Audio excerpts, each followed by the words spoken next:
Bismillahirrahmanirrahim. Benim ismim Mehmet Hamit Güven. Ve aslen Adıyaman'ın merkez köyü Perken köyünde doğmuşum 1934'te.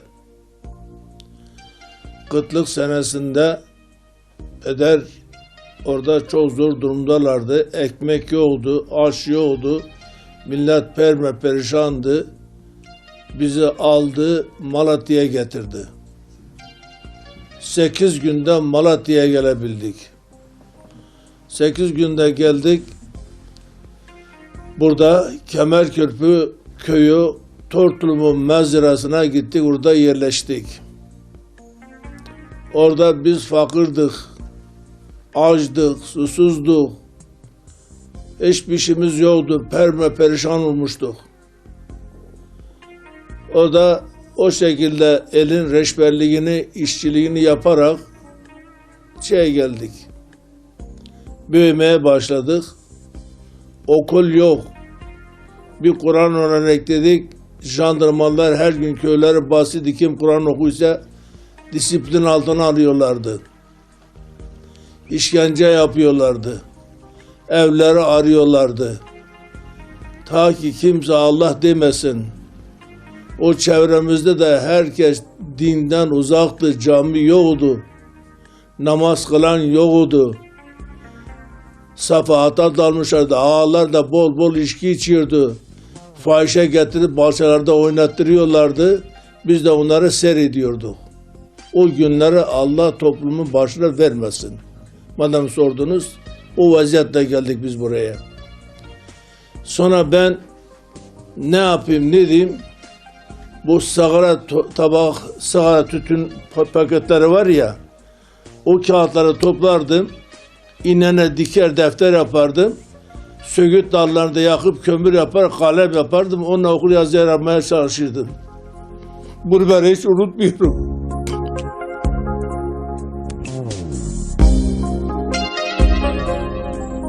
Askerde de zaten buradayken de biraz sportif hareketleri seviyordum yani. Orada da bazı başarılarımız oldu. Beni sağlık bölümüne ayırdılar. Gittim 4 ay İzmir Bornova'da sağlık kursu gördüm. Orada da Ankara Mamaga Sıya Çavuş kursuna gönderdiler. 4 ayda orada kurs gördüm. Etti 8 ay. Kurslar bittikten sonra döndüm. Beni hastaneye aldılar. Kırklareli Askeri Hastanesi'ne. Orada da pansumancılık görevini, sağlık görevini yürütüyorduk. Bizim bir başhekimimiz vardı. Evladım, şimdi siz memlekete gidersiniz, size doktor diyecekler. Bir zamanda gelecek, size iğne yaptırmayacaklar dedi. Yani bu şekil o günleri biz gördük. Ve geldik burada. Müracaat ettim sağlık müdürlüğüne, belgelerim vardı, pompon servislerim vardı. Beni sıtma savaşa laborat olarak aldılar. Girdim, bu güneş dolayısıyla da tabii marağım var. Oradan ayrıldım, gittim demir yolları sağlık dairesinde uzman hasta bakıcı olarak orada görev aldım. Orada çalışıyorduk ama elhamdülillah hiç namazımı bırakmıyordum. Sonra benim ismimi hiç telaffuz eder olmadan Sofi gel, Sofi git. Yani namaz kılayım diye Sofi diyorlardı. Bir müddet geçtikten sonra Tarık Aktekin diye bizde bir kısım şefi vardı. Bu kitapları okuyordu. Ben de merak ettim, sordum, soruşturdum. Bana bir gençlik rehberiyle bir de küçük sözleri verdi. Al oku bunları dedi. Biz de bunlara daldık. Heyecanla gece gündüz okumaya başladık. Bunu okurken de çok işler oldu bu sefer. Daha şiddetli benim üzerime gelmeye başladılar. Tuttular beni merkezden Alazık'a vekalete gönderdiler sağlığa. Gittim orada Hulusi abimle tanıştık. Hulusi abinin orada gidip geliyorduk. Ondan sonra geldim. Bir arada Diyarbakır'a gönderdiler. Orada da gittik geldik. O da sağlık şeylerimiz vardı. Diyarbakır'da da Mehmet Kayalar'la tanıştık. Orada büyük camide hoparlörle Risale okuyordu. Mehmet Kayalar'a sık sık hapishaneye götürüyorlardı. Biz gidiyorduk, orada bir çok sıkıntılı bir yer vardı. O hiç caymıyordu, devamlı olarak devam ediyordu. Dicle kenarına bir dershane yaptırmaya başladı. Gittik biz orada taş taşıdık, onlara yardım ediyorduk ki tek bizim bir barınacak yerimiz olsun diye. Neyse orada da geldik, tuttular. Her neyse bizim aralda çok şey ettiler. Tuttular beni, bu sefer şeye sürdüler. Fevzi Paşa'ya, İslahiye Fevzi Paşa'ya. Neyse oraya gittik.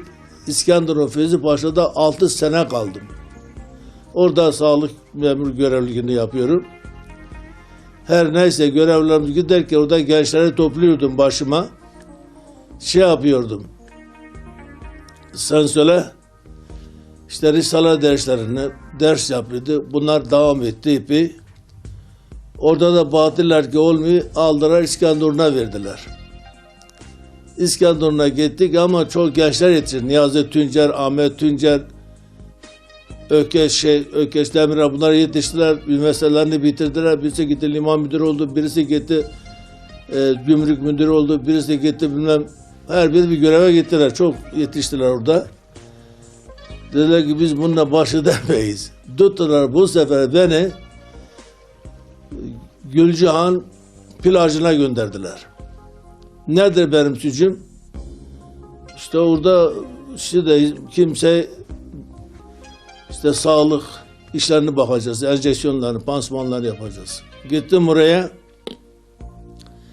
Bugün bir bayan geldi, sırtı lapa lapa yara olmuş. Ben de oksit dözeğin melemine bir şey batırdım. İsmetul'u sırtına sürdüm. Masaja, ben mesaj memuru değilim hanımefendi. Git kocan seni mesaj yapsın dedim. Yeter ya dedim. Bu ne olacak sizin haliniz? Gitti kamp müdürüne bağırdı çağırdı. Bir gerici getirmişsiniz. Bu neyse. Dedi ki valla o kendisi gelmedi. Sağlık dairesi gönderdi ki siz onu bozasınız. Allah kimseyi bu şekil ağır şeylere iptala sokmasın kardeşlerim.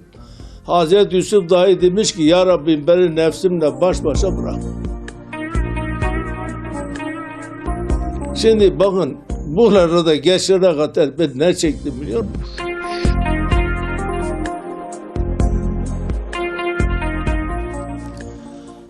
O dedi ki kardeş dedi sen hiç kimseyle ustad görüşmüyor. Ustad kimseyi kabul etmiyor. Görüşmelerde rahatsız oluyor. Gitmeyin dedi. Yani gelsen de görüşemezsin dedi.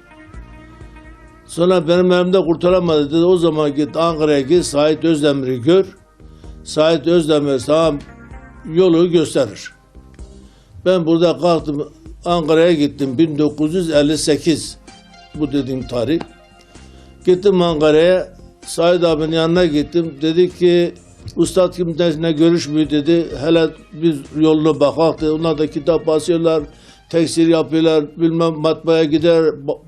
Gece görüşüyor Tahsin Tola, o binbaşı Hasan Hayri Efendi. Bunlar hep burada yoğun çalışmalar içindeler. 4 gün beni beklettiler. 5. günü bir mektup verdiler. Bunu götür Eskişehir'de saatçi Mühittin Yürüden'e ver. O sana kolaylık gösterir dedi.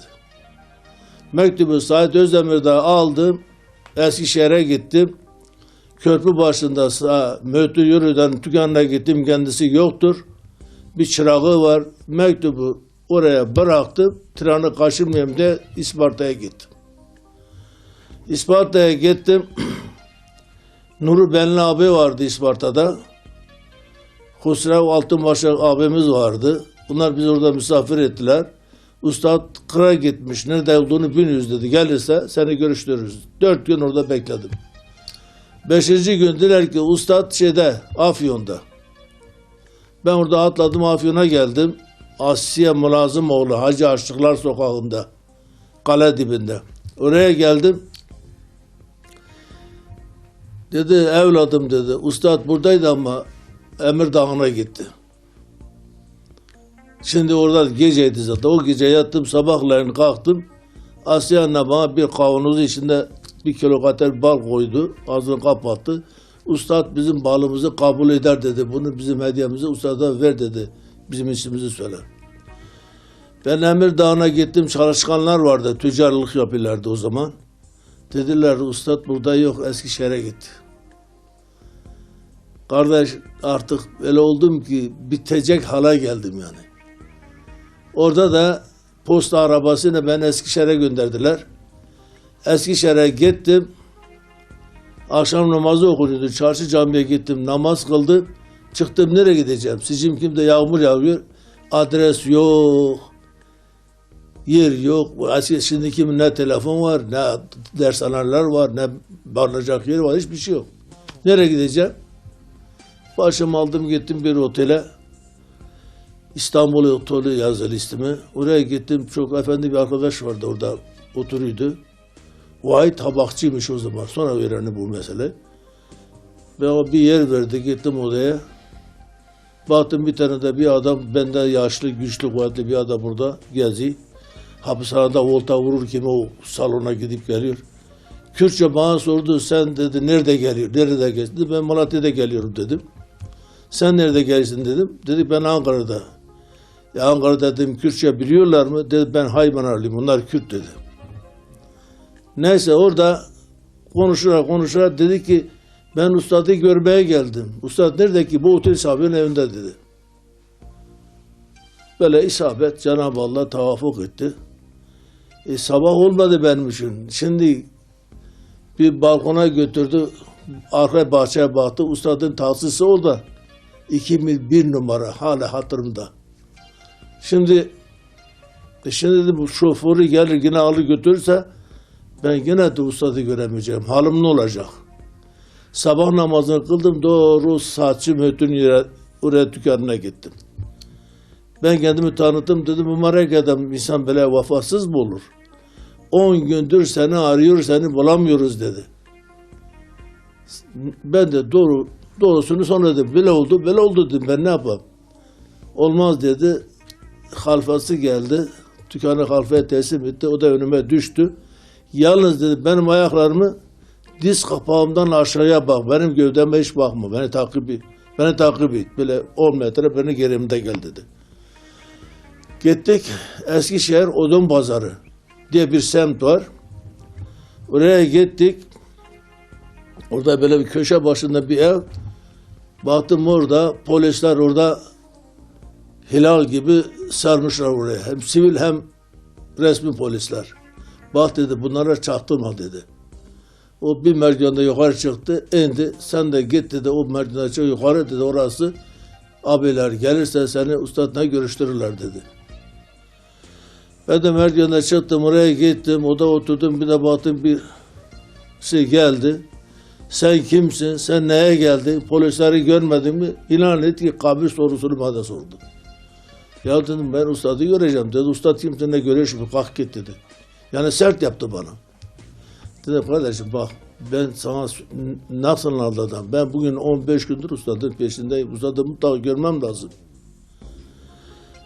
Neyse adam baktı ki ikna edemedi. İçeri gitti. Döndü geldi. Dedi gel usta seni bekliyor. Ben ondan sonra dünya beni buldu. Gittim usta rahmetlik böyle sağ tarafı eli bile şöyle oturmuş. Yatıyordu yarım yattım böyle. Elini öptüm, alnımda öptü. Dedi nerede geliyorsun? Dedim Malatya'da geliyorum. Malatyalıları sordu. İşte birkaç kişinin ismi vardı. O zaman böyle karabalık, talebe, hoca, öğretmen kimse yoktu yani. Dedik işte dersimizi yapıyoruz. Sordu. Ben dedi Malatyalıları duama aldım. Onlara selamımı söyleyeyim Malatyalılara. Onlar da bana dua etsinler dedi. Bana da döndü dedi ki ben bir şey sormadım Allah vekil. Fiziksel güç dedi. Öküzde olur dedi. Ondan sonra bugün dedi bu asrımızda Yunan Herkülü de olsa İran Rustamı da olsa kabre imanlı girmeye çalışırlar. İhlaslı bir amele elde etmeye çalışırlar. Ben daha bir şey demedim. Ben ne bir şey sordum, ne işittim. Böyle deyince ben tabii tamamıyla şey oldum burada, şok oldum yani. Neyse tuttum çıkarttım o balı. Tabii kültürsüzlüğümden çıktı. Ustada vereceğim. Halbuki o adama vermem lazım. Dedi ki oraya işaret etti. Verdim ona. O da onlara dedi ki çıkarttı 150 kuruş para verdi bana. Bunu götür bağ sahibine ver dedi ustad. Yani biz hadi kabul et, bir parasını da verdi. Ben o para için tekrar Afyon'a döndüm. Götürdüm parayı sahibine verdim. O da beni tekrar 3 gün Afyon'da tuttu Asiye anne. Misafir etti. O vesileyle sonra geldim Malatya'ya geldim. Malatya'da Abdülkadir Hoca vardı. Malatya hocaların başı Hafız-ı Kur'a'ydı. Çünkü ustad ona da selam göndermişti. Dedi selam söyle kitapları okusun diye. Geldim Abdülkadir gece yatsı namazı kılınmıştı. Hücresinde oturuyorlardı. 100 temen Doktor Esat vardı yanında. Ahmet Yıldırım vardı yanında. Bir iki tane daha vardı. Dedim hocam dedim ben ustadın yanında geliyorum. Size selamı var. Ayağa fırladı bunu deyince. Ne dedi? Dedim, dedi ki kitapları okusun. Tuttum müezzini Mustafa vardı. Dedi ki çatıda bir sandık var orada bir kitap al gel dedi. O da gitti çatıda bir kitap getirdi. O günü orada derse başladı. Malatya dersi de o vesileyle başladı. O vesileyle devam etti elhamdülillah. Ve o öyle devam etti gitti. Nur ustadın yanına gidiş gelişim böyle oldu. İkinci sefer de giderken de bir hoca arkadaşına gittik. O Arapçaydı bir ara müftüydü o hoca. 60 ihtilalda müftülükte de aldılar. Diyanette de aldılar. Çok iyi bir mübarek bir adamdı. Karadenizliydi. Gittik İsparta'ya. Böyle Eyvankin bir yer orada. Oraya gittik. Ustad onunla çok ilgilendi. Ve bu eserlerin camilerden okunmasını, kürsülerde vaaz edilmesi gerekli olduğunu, bu halkın imanı ancak bu şekilde kurtarılır diye o da o zaman söyledi.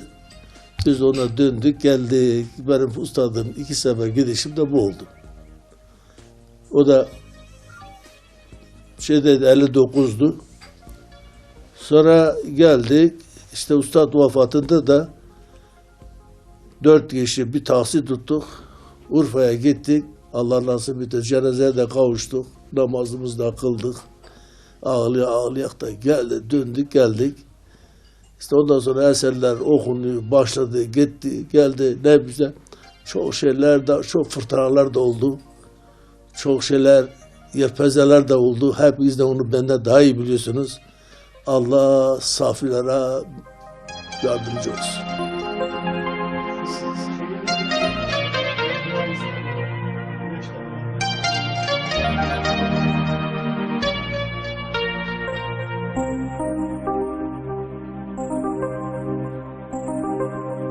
Canım ben açıkça söylemedim ama bana söyledi Zemmez dedi ki işte dedi imanlı olmak evinizi dershane yapın dedi.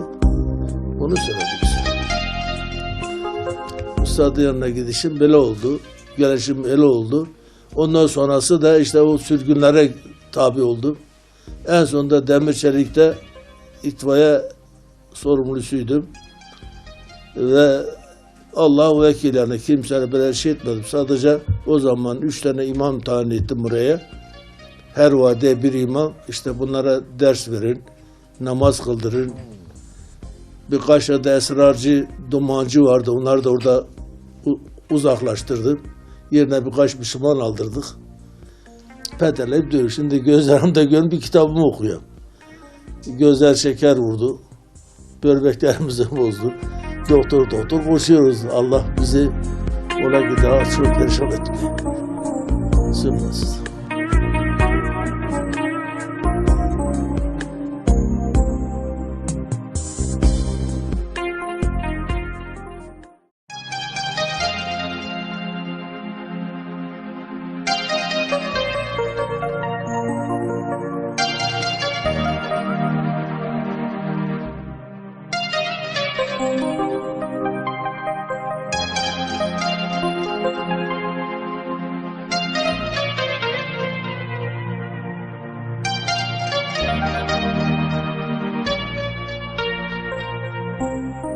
Hulusi abi her ay Malatya'ya geliyordu.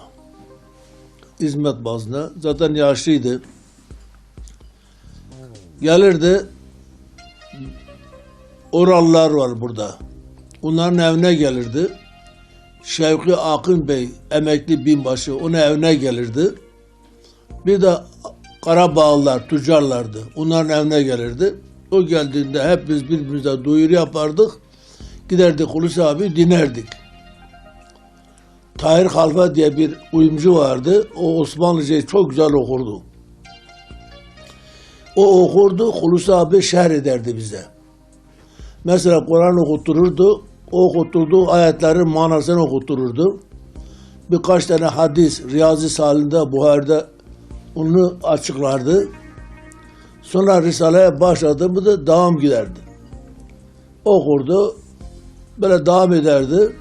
O şekilde o matunda gidiliyordu. Hulusi abi öldü, vefat ettikten sonra o Kur'an öncülüğü de kalktı. Tefsir de kalktı bizim aramızda. Sadece Risale okuyacaksınız dediler. Biz de işlerle gittik. Risaleler okumaya başladık ama anlayamadık. Hala da anlayamıyoruz. Hala da anlayamıyoruz yani. Mehmet Kayalar da çok cesur okuyordu Diyarbakır'da. Onda sohbetine çok iştirak ettik. Çok gittik, çok geldik. Ama orada götürdüler. Kabakyası'nda hapis ettiler. Bizim Tarık'ı da götürdüler. O da orada hapis oldu. Sonra işte her şeyi dağıttırdılar yani. Böyle biraz heyecanlı gidenler hep dağıttılar. Biz faciz olduğumuz halde bizi 40 yerde su içirdiler. Ya 40 yerde su içirdiler bize. Şimdi elhamdülillah rahat. Benim gücüm de yok. Şimdi bakayım. Kitabı göreyim ama vallahi nereden ne olduğunu gözüm görmüyor. Ne yapacağım şimdi, daha neye yarayacağım ben? Okuyamıyorum. Okuyamıyorum. Şimdi Mikail burada şeyi okusun inşallah. 2. mektubu okusun. İyi olur. Bir de Emirdağ'ın 58. sayfayı okusun. Hatırıma kalan. Tarih Hayat'ın da 80. sayfasını okusun. Biz dinleyek. Ben şimdi gözüm yok. Şey demiyorum yani. Üstadın yerine kimse şey olmadı. Benim bildiğim kadarıyla o hatta cenazesi Urfa'da kalkarken bunun münakaşasını yaptılar. Evet. Mehmet Kayalar, Husrev abi ustadımızın yerine birini tayin edelim dediler. Orada bazıları mesela Mustafa Sungur, Bayram onlar itirazda bulundular. Said Özdemir taraftardı. Said Özdemir abi taraftardı bu işe. Onlar şey deyince her neyse anlaşamadılar. Benim şahit olduğum bir bu vardı. Sonra dedi ki müşavere ne iş hal edilecek? Müşavere derken de benim çok ağrıma gitti bazı hareketler. Çok hareket, gerçi ben o müşaverelere katılmadım. Kabul de etmedim. Benim akılım sizin hipotekinizde değildir dedim. Demirel'e mesela oy vermek ve vermedim. Ustadı mesela o zaman bir kamyon kitap yakalandı Eskişehir yolunda. Said Özdemir, Doktor Tahsin Tola ve bu kişiler gittiler Demirel'e. Bu kitapların bırakılmasını, iade etmesini istediler. Yok dedi. Muhakemeye karışamayız. Mahkemenin bir şeyi var. Bunlar hep yakıldı. O bir kamyon kitap da hepsini yaktırdılar. Dedim bana bu kitaplar hep yaktırdı. Ben de ona oy vermem ve vermedim de.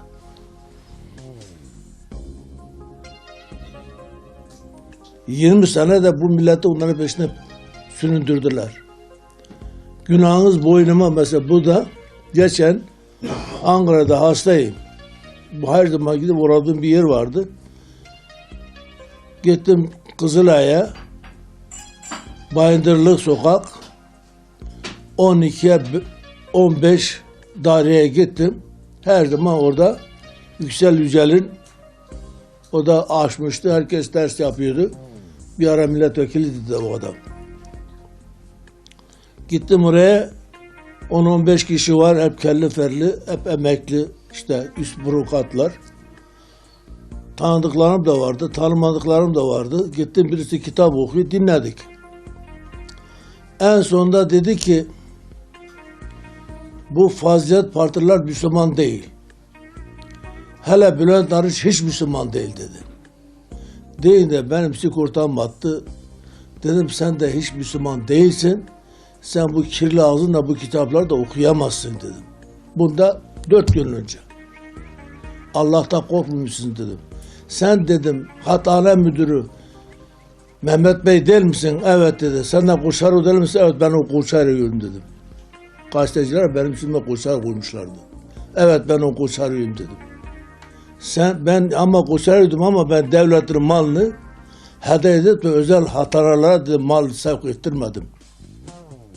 Şimdi gel dedim Müslümanlara Müslüman değil de diyorsunuz dedim ve çıktım. Yani adamlar beni ezmediler. Bildim ben çıktım geldim. Hala bu ateş beni yakıyor. Kusuruma bakmayın arkadaşım. Halen Demirel'i arıyorlar. Katılıyor işte biz rast geldik diyeyim yani kusura bakmayın.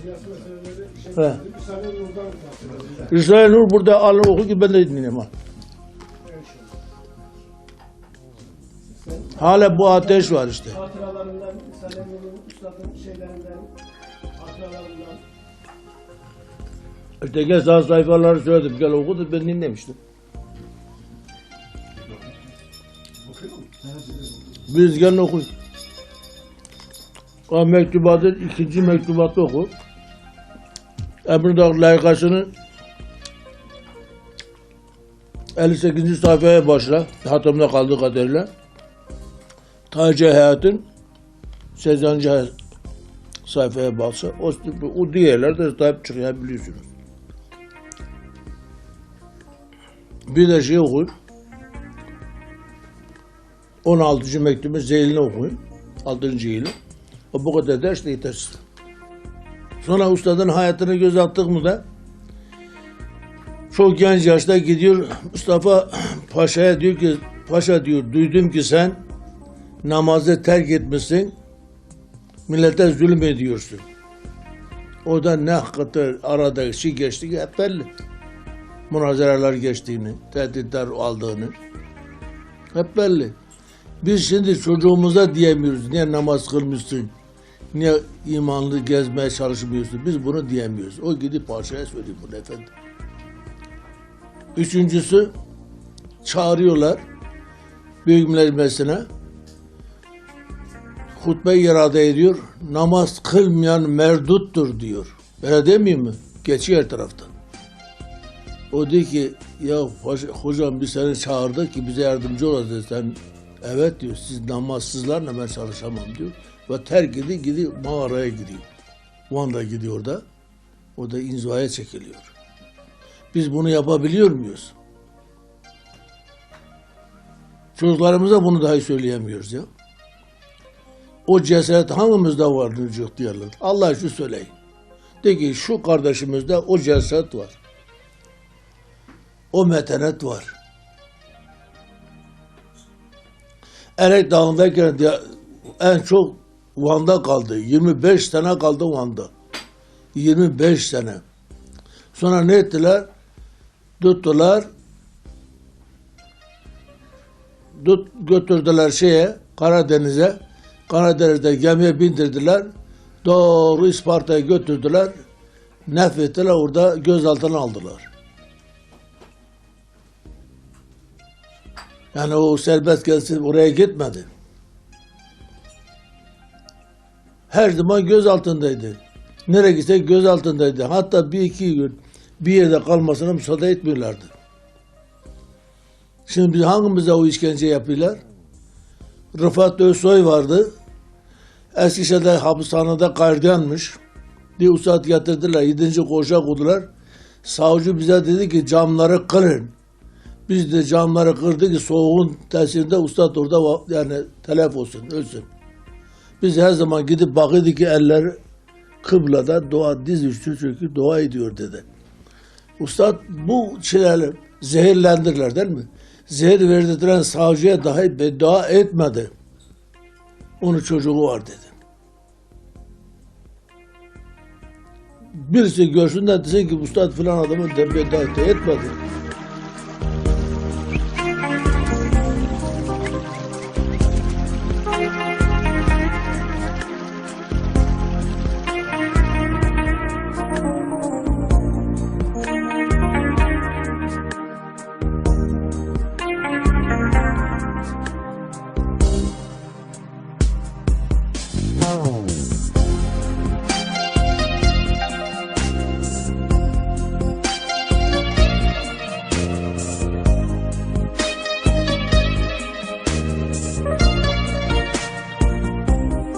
Şimdi biz burada Risaleler hakkında bir zaman sizin gibi gençtim, gözüm görüyordu, okuyorduk.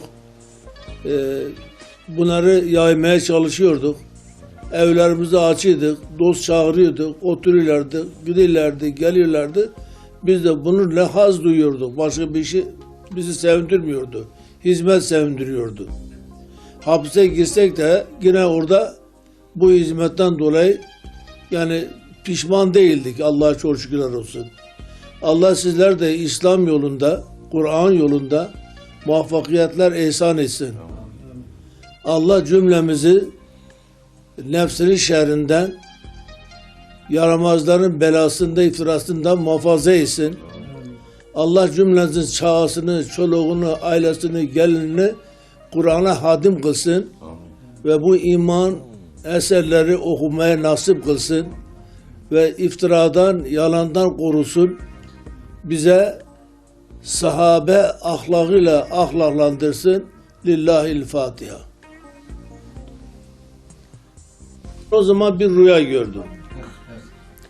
Rüyamda işe gideceğim. Baktım 3 adamla boğuşmaya başladık rüyamda. Ne diysem baş edemiyorum. Böyle ter içinde kaldım yani. Ter içinde kaldım. Ustad gözüktü o anda. Ya dedi sen dedi pehlivanlık dava edildin. Onları at o kuyuya. Ben de 2 tane sana attım kuyuya. Beyaz beyaz duman çıktı genlerde. Birisini atamadım. Uyandım. Uyandım. Bu rüya yani. Uyandım sonra işe gitmedim. Kalktım dershaneye gittim. Bir dershane almıştık aşağıda. Nöbette gidiyorduk her birimiz bir gün. Gittim buraya. Elime küçük bir kitap. Zaten bir kilim seriliydi. Bir iki minder vardı. Başka bir şey yoktu. Ben şimdiki bir varlık, kanepe, manape hiçbir şey yoktu. Bir de baktım bir takıltı geldi. Kapıda baktım ki gece rüyamda gördüm adamlar 3 kişi. Aynı rüyamda, aynı kıyafetleriyle. Dedim kardeşim evimi kirletmeyin. Biz buradan namaz kılıyoruz. Niye böyle şey yapıyorsunuz? Ayakkabınızı bari çıkarın. Ayakkabılar çamurdu havada. Dedi ne evi ulan dedi. Biz keriz miyiz dedi. Burası örgüt evi dedi. Burası aile maile oturmuyor. Biz burayı biliyoruz dedi. Ne yalan söylüyorsun? Bir de nurcu yok diyorsun. Patiyot bizi dövmeye başladılar.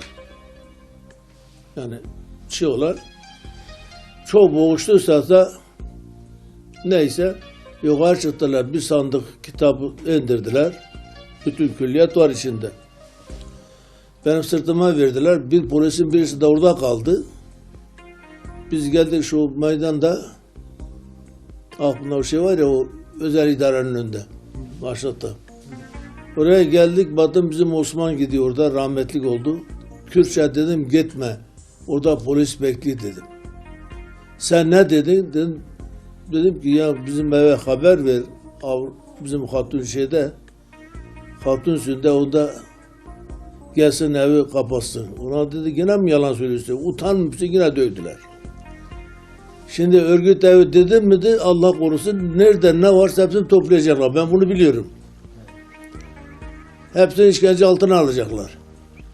Neyse bizi götürdüler. Hükümetin altında. Neyse orada ben gittim burada. 4 gün kaldım burada. Naziratta. 5. günü beni hakimin huzuruna götürdüler. Kitaplarına bile var. Hakim Bey bana şöyle baktı, evladım dedi, niye bu köpeklere yakalanıp geliyorsunuz dedi. Dedim Hakim Bey biz mi yakalanıyoruz? Biz evimizde oturuyor, gelirler bizi kuzu kuzu döge getiriyorlar dedim. Bir de örgüt evi diyorlar dedim. Yani evimizde örgüt evi yapıyorlar dedim. Hakim tuttu, sekretere kızım yaz dedi, çat tut daktilo. Ben evimde oturuyordum. Çocuklarım köydeydi. Bu polisler evimi bastı.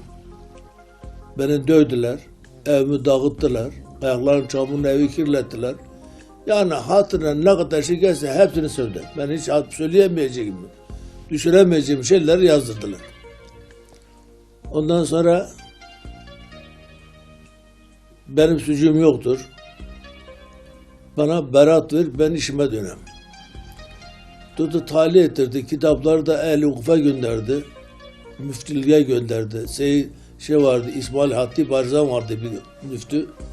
Bir Seyrtli müftü diyorlardı. Alim bir adamdı. Ona gönderdiler. Bir ay sonra o rapor geldi. Ben de mahkemeye çağırdılar. Gittim. Beraat ettirdiler. Kitaplarımı da aldım. Geldim tabi dershaneye verdik gitti. Ondan sonra gittim. Orada sağlık müdürü bize hakaret etmeye başladı. Bu hakimi çok ağır laflarla, yani huzurunuzda söyleyemeyeceğim laflarla hakaret etti. Hakim imanlıymış demek ki. Hakim Müslüman bir adamdı. Neyse buna ceza vermiyorlar size dedi. Siz Atatürk düşmanısınız, şeriatçısınız. Bu memleketi sizde kurtaramayacağız dedi. Dedim sen yanlış bir iş seçmişsin. Sen doktor olacağına gidip ağır ceza reisi olsaydın dedim. İstediklerini yapardın. Ama şimdi millete yazı olmuş dedi. Senin gibi dedim bir inançsıza ailesini getirip muayene ettiriyorlar. Bu benim için suç oldu. Beni sürdüler Fevzi Paşa'ya. Başınızda süret ver bana. Eğer bugün sizin rızkınız bu bardak çayda olmasaydı siz buraya gelemezdiniz. Hiçbirimizin marifeti değildir. Hayatımızda değildir. Biz öyle başıboş değiliz yani. Ne diyor? La yamut değilsiniz diyor. Biz neyiz ki biz ya? Allah bize yaratmış ki kendisine ibadet edek. Biz yaratmış ki onun helal ve haramını tanıyarak onun emri doğrultusunda hareket edek. Şimdi biz menfaatimiz doğrultusuna gidersek 4 ayaklı gidenlerle ne farkımız kalır? Allah diyor ki ben insi ve cinni yarattım ki bana ibadet etsinler. Her şeyin de rızkını ben veriyorum diyor Allah. Kur'an-ı Kerim'de öyle diyor. Peki biz ne yapıyoruz? Acaba Allah'a mı ibadet ediyoruz, kullara mı ibadet ediyoruz? Hele kendimizi bir yoklayalım. Biz neyin peşindeyiz acaba? Acaba sevmediğimiz adamları kuyuya düşürmek mi istiyoruz? Ona acıyıp da ona hidayete getirmeye mi çalışıyoruz? Eğer karanlıksa acaba bir mum mu dikiyoruz, bir ışık mı veriyoruz? Yoksa daha üstelik kara diyor muyuz? Şimdi bazı hadisler benim başıma çok geliyor. Çin'de de günahkarım demek onda Allah beni imtihan ediyor. Geçen sene belediye seçimlerine 4 gün var. Ben zaten hastayım. Yengeniz de derslerin peşinde koşup geliyor. Evde kimse yok. Bir de baktım zil çaldı. Bunu da söyleyeceğim. Kusura bakmayın. İbret alem için bunu da söyleyeceğim. Zil çaldı. Çıktım ki 4 tane kız. Koca bayırlarla. Hamid amca sen misin? He. Ağladılar. Nedir kızım? Derdiniz ne dedim. Ne oldu? Bir hakarete mi uğradınız? Yok amca dedi. Bizi yurtta attılar. Biz ilahiyette okuyoruz. Bize dediler ki kalkın filana işte beddua edin. Onlara da oy vermeyin. Bizim dediklerimize oy verin. Biz de yok dedik. Bizi kovaladılar. O zaman ben de ağladım ondan da beraber. Hay vak dedim, biz paramızı verdik, yurtlar açtırdık, okullar açtırdık, şimdi de Müslümanlar kovuluyor burada. Getirdim orada oturdum yukarıda. Vallahi bir çarşafları da yoktu. Bu karı götü, bataryalarını, yataklarını hepsini verdi. Okulları bitirene kadar orada barındırdık. Şimdi biz bu hale gelmiş bir toplum içindeyiz. Bunu yapan da Müslümanlar. Biz Müslümanlar biz bu kötülükleri birbirimize yapıyoruz. Hadi gel konuş, hadi gel konuşma hadi.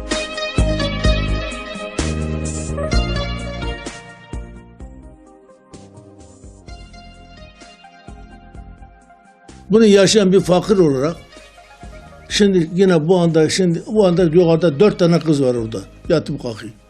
Üniversite tarafı. Fakir çocuklar. Vallahi elektrik parasını veriyor. Su paralarını veriyor. Barındırıyoruz.